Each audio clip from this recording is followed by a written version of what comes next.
press the bell icon in the YouTube app and never miss another update. Jadi kalau misalnya sering mengajak ngobrol, kemudian membuat lingkungan yang membuat anak menjadi ingin berbicara.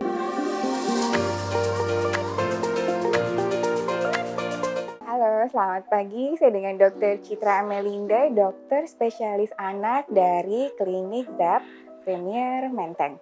Halo bunda-bunda, penting sekali untuk ngobrol sama anak dari sejak dalam kandungan sampai anak gede. Jadi pas bayi baru lahir sering tatap matanya, kemudian berbicara dengan lembut, kemudian perhatikan kalau bicara sambil tatap mata dan bicara lebih pelan, kemudian lebih halus, bayi bisa dengar. Jadi jangan kencang-kencang, terus jangan terlalu cepat. Makin lama pas anak menjelang usia 2-3 bulan dia sudah bisa mulai cooing. Cooing itu adalah bicara tapi vokal. Jadi misalnya a. Contohkan kembali. Jadi kalau anak berusaha untuk komunikasi sama bunda kembali membalas percakapannya. Boleh contohkan cooing lagi, yang anak cooing terus bunda contohkan kembali, atau bunda boleh ngomong pakai bahasa Indonesia. Yang nggak boleh adalah ngomong dicadel-cadelin atau bahasa baby. Terus selain itu juga setiap bunda beraktivitas, misalnya mengganti popoknya, misalnya menidurkannya atau menyusuinya, ajak ngobrol, ceritakan mengenai keseharian bunda. Tetap kembali tatap mata, tersenyum, dan karena di usia awal 0-4 bulan, hal yang paling anak sukai adalah melihat wajah bunda dan berekspresi. Selanjutnya menjelang usia 6 bulan, anak biasanya udah lebih jago ngoceh. Kita sebut dengan babbling. Babbling itu adalah ngoceh tapi ada konsonannya. Kalau sebelumnya hanya a, dia sudah mulai bisa baba, mama. Sama, setiap anak berusaha komunikasi, anak berusaha ngobrol, bunda tanggapi apa yang dia ucapkan, bunda bisa ulangi lagi perkataan anak, atau bunda bisa berbicara bahasa Indonesia seperti biasa. Terus seperti itu, nanti makin lama anak akan makin mengerti.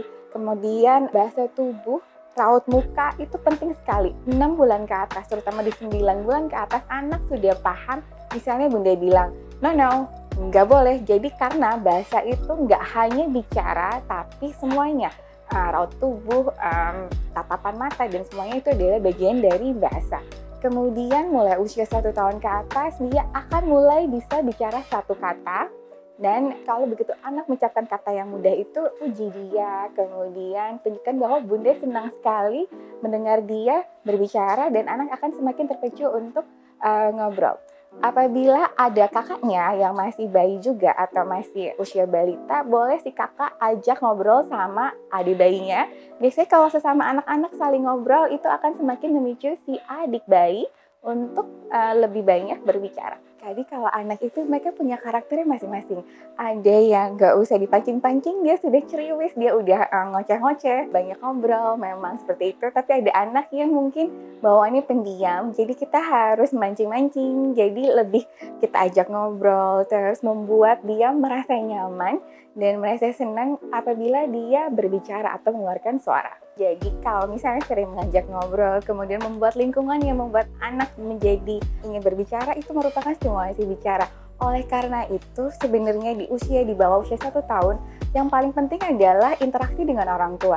Hindari mencuekin anak, terutama kalau misalnya dia lagi bangun, harus diajak ngobrol, disenyumin. Kemudian kurangi, kenapa itulah sekali gadget itu harus dikurangi, karena gadget itu satu arah, atau misalnya TV itu satu arah. Jadi penting sekali untuk selalu present, ngajak ngobrol anak, membuat dia merasa nyaman.